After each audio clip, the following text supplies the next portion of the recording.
Hello everyone, this is part 8 of What If Naruto and Hinata Had a Kid, and I hope you guys enjoy this video and to like, to subscribe, to share, and check out the playlist, to see more comment down below. Now let's start the intro.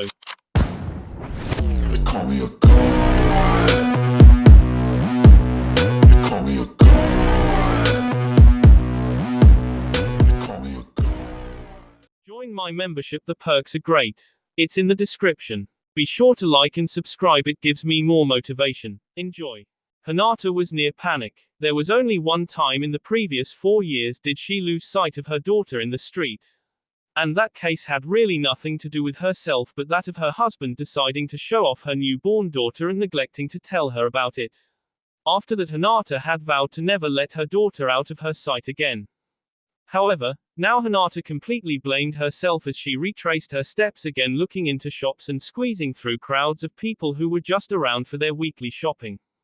Many of them asked what was fretting the young mother, while others seemed oblivious to her panic. As her heartbeat was reaching a dangerous speed, she was nearly ready to employ Hunter-Nins by flashing her Hyuga card. She rounded another corner, beginning to retrace her steps for the third time when she stopped so fast she almost toppled over herself.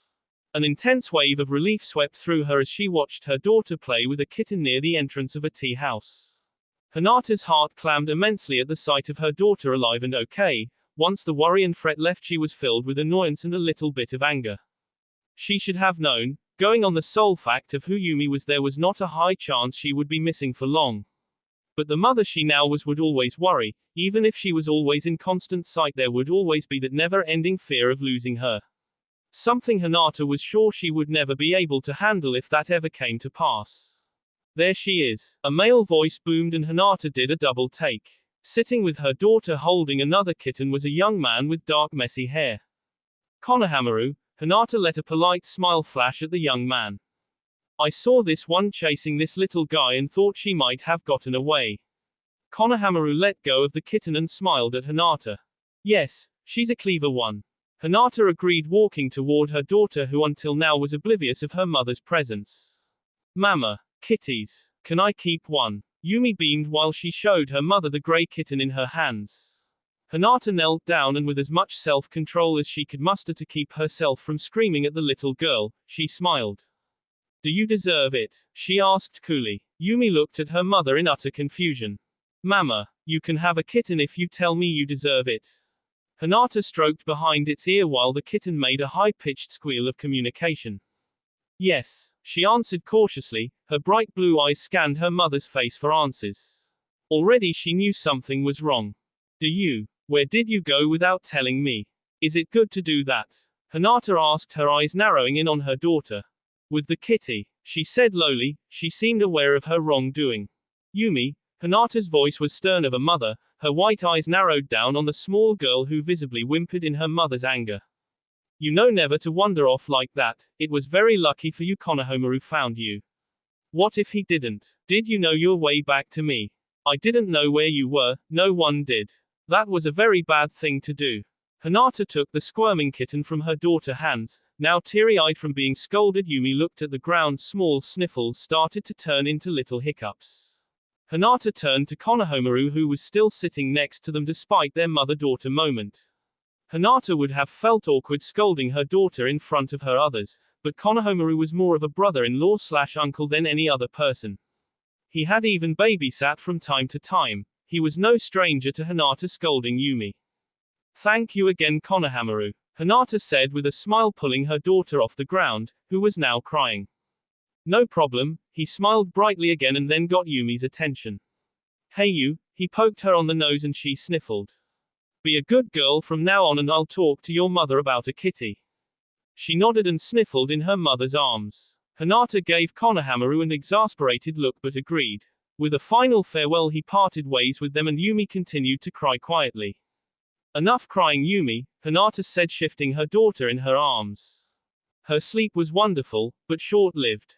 Wrapped ever so warmly in Naruto's arms, she was content to sleep forever. However, reality caught up with her. With a knock on the door, Naruto moved away from her and she was left cold and alone. She heard the familiar voices of her teammates before she completely opened her eyes. She wanted to just to sleep again, but she didn't have time to waste. What's up? Kiba asked, his eyes flying from the two of them. Hinata rubbed the sleep out of her eyes. She saw Naruto look at her to answer the question. I need to go to my father's to pick up my things, and I can't do it alone, she said, hoping they wouldn't ask why. She wasn't ready to spill out the details just yet. I'll go, Shino said at once. Taking his leave, Kiba voiced his agreement as well. Me too. Hinata stood up and stretched out her body. She walked up and smiled at them despite the fear in her stomach. Was it fear or just creeping nauseating? Either way, it was all a part of the same thing. I'll be back soon, she said, turning to Naruto, who only nodded his answer. Once they were outside and out of earshot, her teammates wasted no time. Am I right to guess Hiashi knows? Shino asked. When Hinata nodded, Kiba couldn't help but flash an all-too-happy smile. Didn't go well. Not exactly, no. Hinata huffed her breath out. She wondered when it would get warm again. Did he really kick you out? Kiba asked again, this time his growing more serious. Yes, Hinata said, matter of fact, with no real emotion. If she showed it now, chances are her hormones wouldn't hold up enough to actually go to the house at all. Harsh, Kiba muttered but didn't say any more. They walked the rest of the way in silence until they reached the gate. The guards looked at her confused but let them pass. She was glad no one came to greet or ask questions on her way to her bedroom. Kiba and Shino helped her pack and throw things into different suitcases, while Hinata contemplated on the specifics to take. They were interrupted. Hinata. When she looked up, she saw the eyes of a very confused Hanabi looking into her bedroom. What's going on? Are you leaving? Hinata took a moment to find an answer. She looked over at her teammates, who took the message and went to wait outside. Once the door was closed, Hinata continued to pack. Yes. Why? Father wishes me to leave. It is the best for everyone, she said, not making eye contact with her sister. That's stupid, just because you're not a Junin just yet or can beat Neji. Hinata couldn't stop the laugh that escaped her teeth. If out it was, that was the reason of it all. Hanabi was smart, she was able, and she was a gifted ninja. However, as smart as Hanabi was, there were still many things she had yet to understand about life. In many ways, she was still an innocent teenager striving for perfection, a potentially lethal teenager but still innocent in many matters. It's not that Hanabi, Hinata said, stopping and now looking into her sister's confused white eyes. She decided it was best to tell her then, to keep her in the dark and let her find out with the rest of the village. They were after all siblings, however they acted. Then what? I'm pregnant, father wishes me to leave. It's okay, it's probably better this way. You're what? Pregnant? Hinata repeated, going back to her packing. Did she really need all her pants? No, probably not. With him. Her sister knelt down as if this news was a blow to her stomach. Yes, with him, Hinata answered, not making eye contact. It was no secret of how Hanabi regarded Naruto. It was no secret what anyone regarded Naruto as, so far the only member of the Hyuga clan who treated him with respect despite herself was her cousin, but even that was likely to falter quickly. You don't have to, she said quietly, and it warmed Hinata's heart. Yes, I do, she said, closing up her suitcase. I don't think you need to leave. Hanabi stood and mumbled. There was what looked like a faint blush on her cheeks. Hinata couldn't help the amused smile play on her lips. This was probably more emotion than she ever thought she would see from the perfect ninja in training, and it touched her more than words could describe. I'm told it's for the best. Hinata smiled sadly at her sister. She seemed to understand this. She gave a small nod of her head and knelt down again. Without speaking, they continued to pack. Hanabi took the things Hinata laid out and folded them neatly in her suitcases. They didn't speak again. They didn't need to. They both understood. When they were done, Hinata contemplated giving her sister a hug, but instead settled on a much more informal but confident smile. Then, with one last understanding look between siblings, Hinata opened the door where her friends and the rest of her luggage waited. She didn't say goodbye. She was leaving the house, but she wasn't banned from the village. Well, not yet anyways, that may still be pending. Ready? Kiba asked once she stepped out. With a single nod they were off. Hinata gave one last look to the house she had called home her entire life. The place she always felt watched, weak, and underappreciated, now not the only place she knew that had a warm bed to sleep in at night. The trio didn't say anything on the way back. There simply wasn't much to say. Though the hardest part was done, what she was going to do now still remained untouched. She still had no idea what she was going to do for her source of income. She had relied on the Hyuga money, but she was sure that was out the window now. Naruto had mentioned the money they make could support them, but her Naruto and baby made 3. And 3 mouths to feed was significantly bigger than 2.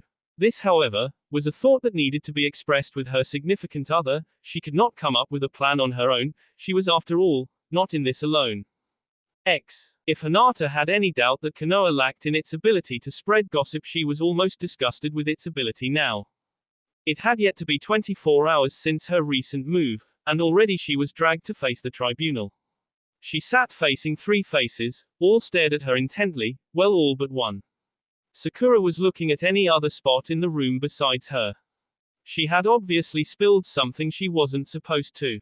Hinata fought the urge to fidget in her spot and instead concentrated on the pretty designs on the tabletop.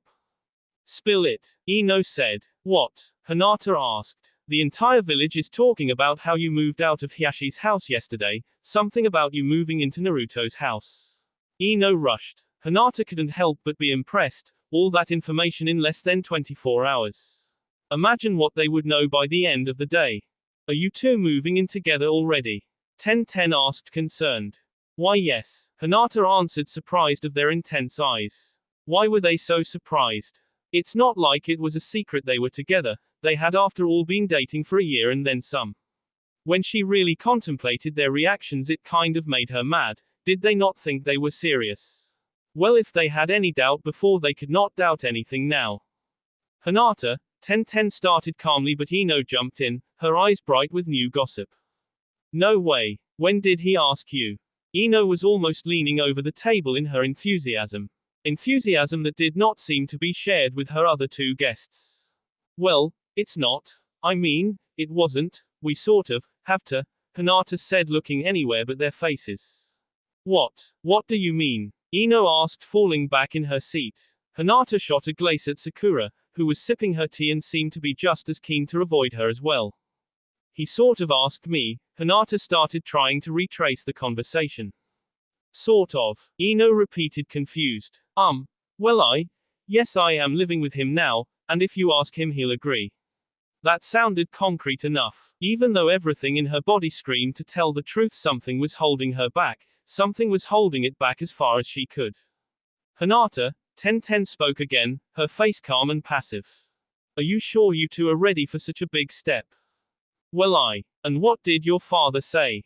I'm surprised he let you do it. How did you get him to say yes? Ino seemed to not hear her friend's words of concern. Well, I always thought he hated Naruto. I mean, didn't you mention he was in denial about you two for the longest time? Ino asked again. He knows now, I told him.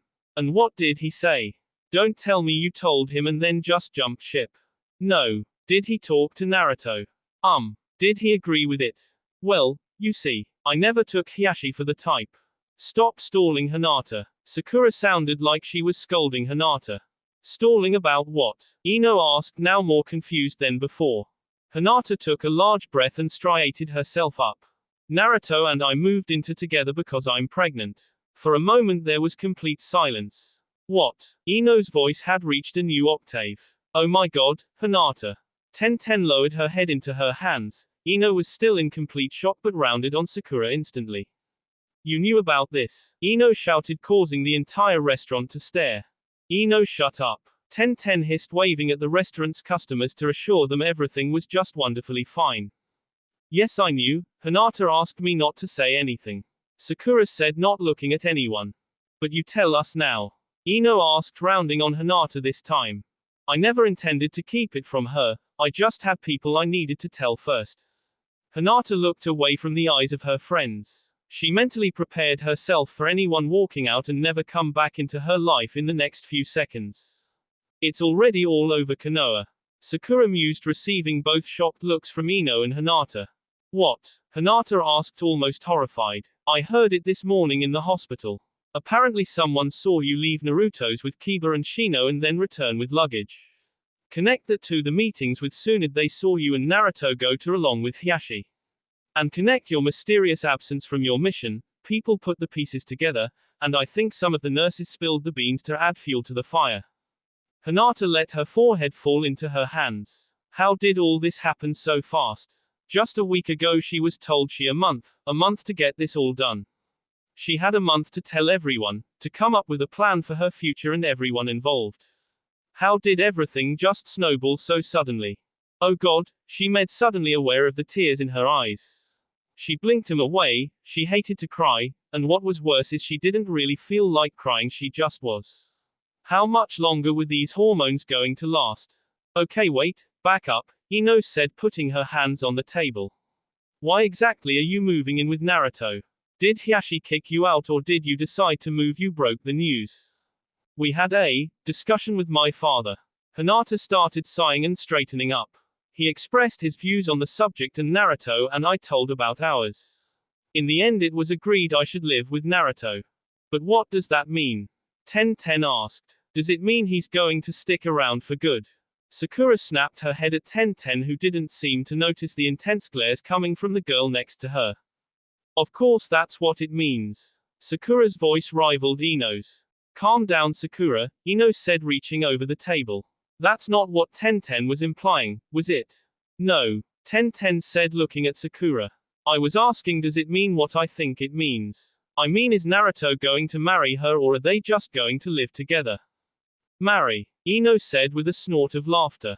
Please woman, in this day and age you don't have to marry someone just because you get them knocked up.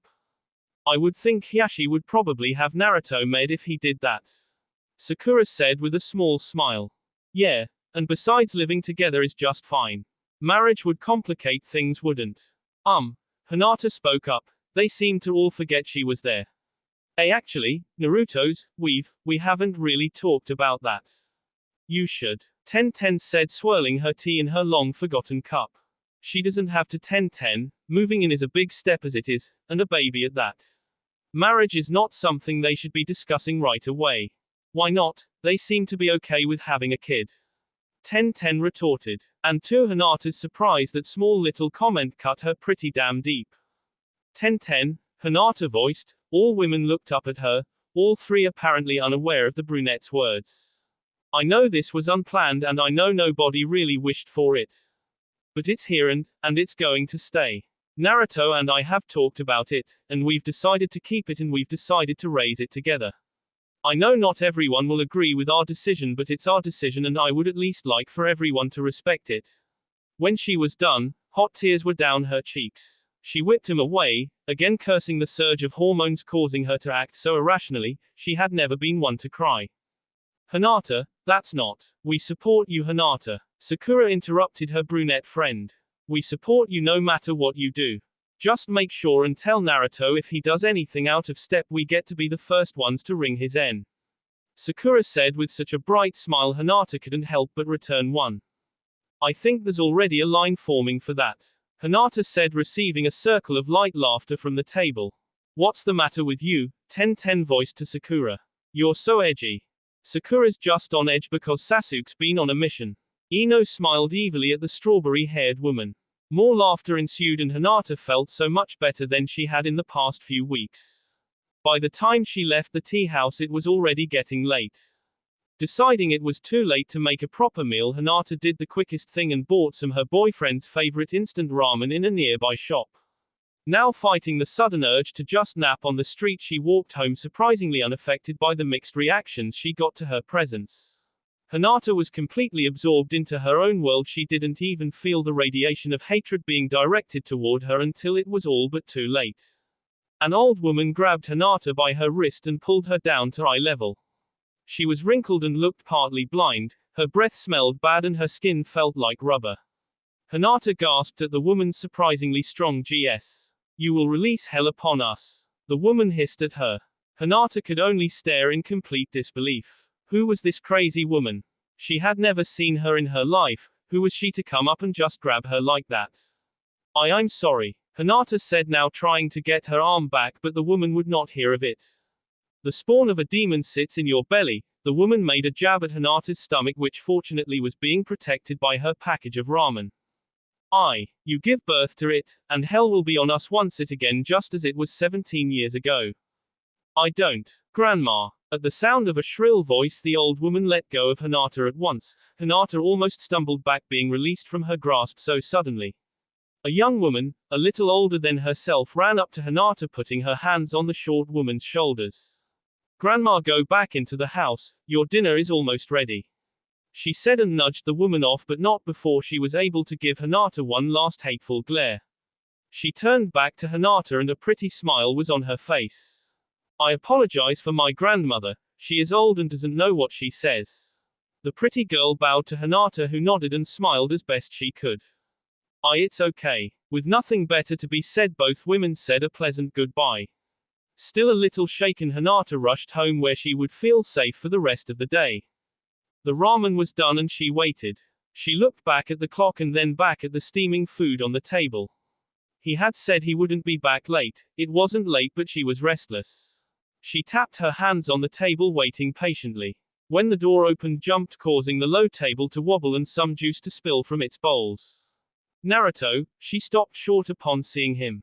He looked so sad. He walked over to the bowl of ramen and sat down. She watched as a small, sad smile came across his lips. He didn't look up at her even when she asked what was wrong, nor did he tell her thank you for the meal like he usually would do. No, he never looked at her. Something dropped in her stomach. Hinata, he spoke quietly, still not looking at her. He swirled the ramen in its bowl. I think we need to talk. About what? She was scarred, but also confused. What did they still need to talk about that would have him looking so horrible? My. He fiddled with his chopsticks. Something was seriously bothering him. Naruto. The baby, I don't know if we can. You don't know what? Hinata, you know what I am, he said, setting his chopstick down. Hinata blinked. Yes, she did, as well as almost everyone else in the village. What did that have to do with anything? Yes. He stayed quiet for a moment too long, and Hinata was given time to think. He was afraid. She saw it before in those eyes of his. The fear of rejection from her, from everyone, a fear she had thought she had banished in the long moments she had professed her love to him. Why was that fear returning? Why did he look so upset and scarred? As fast as the questions came, she answered them. Tsunade said the QB is not genetic. Nothing would happen. Tell that to everyone else. He interrupted her, still not looking at her. His voice was quiet, but Hinata felt almost screaming frustration brewing in her stomach. She remembered the woman in the market, the disgust in her voice, the hate in her eyes. She would be lying if she said she wasn't afraid of that too somewhere in her mind. She may be an optimist, but she was not ignorant to the hatred this village could harbor. Did something happen? She asked, putting aside her own frustrations. If Naruto was acting this weird, what the hell happened to him? He had been belittled, hated, and rejected by the entire village his entire life, all with a smile on his face anytime anyone looked at him. What happened now to make him so sad? News travels fast, he said with a lazy smirk. She thought back to the woman in the street. Apparently she wasn't the only elder of the village who knew of their predicament. I know, she said, eyeing the table. A woman in the street today, is that what you're so worried about? Now their eyes met and Hinata felt a large wave of emotion that wasn't there seconds before. I don't want you or him to be hated. I don't care people hating me. You can't leave me, Naruto. The words rushed out fast, then she remembered thinking them. Hinata, I don't have anyone else, you can't leave me. Her voice was pleading more than she realized. Hinata, marry me. She shot up from her spot on his chest. Her eyes flew wide, her heart swelled, but she held back. Did she really hear what she just heard? She had to be sure, he had to be sure. What? Marry me, he said again, just as calmly as though he was asking her about her day tomorrow, not proposing. Naruto, are you sure? What do you mean? You don't have to. He pulled her close and hushed her. I know I don't have to, I want to. Marry me, Hinata, let's be a real family. They shifted positions and laid on their sides, his arms wrapped around her body, holding her close. She looked up at him, her heart and stomach fluttering with overwhelming excitement. Yes, she said, reaching up, placing a kiss on his lips. Yes, yes, yes, she said with each kiss. They made love until morning. In the moments that the sun rose over the village and Hinata heard the hard breathing of her new fiancé on her back, she smiled to herself. It seemed that things were finally going the way she had always wished for them to go. Her eyelids were soon too heavy to keep up, and while sleep was creeping over Hinata couldn't shake the image of her future family with the man she loved. That will be all for this video. Be sure to like, subscribe, share, and comment down below for more videos. Goodbye.